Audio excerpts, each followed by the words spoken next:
Everyone, welcome back. In this video, I'll show you how to fix the 7-Eleven login not working.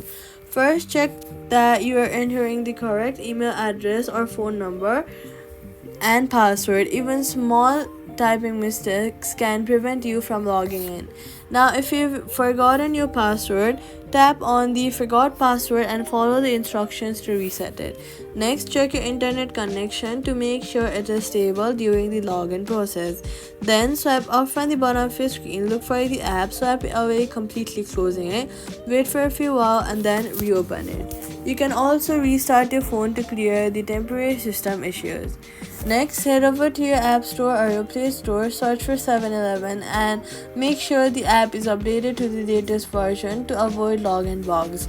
If the problem persists, try logging in from another device or using the website to check if the issue is app related. If none of these solutions work, contact 7-Eleven customer support for further assistance. That's how I fix the 7-Eleven login not working. If this video has helped you, do not forget to like,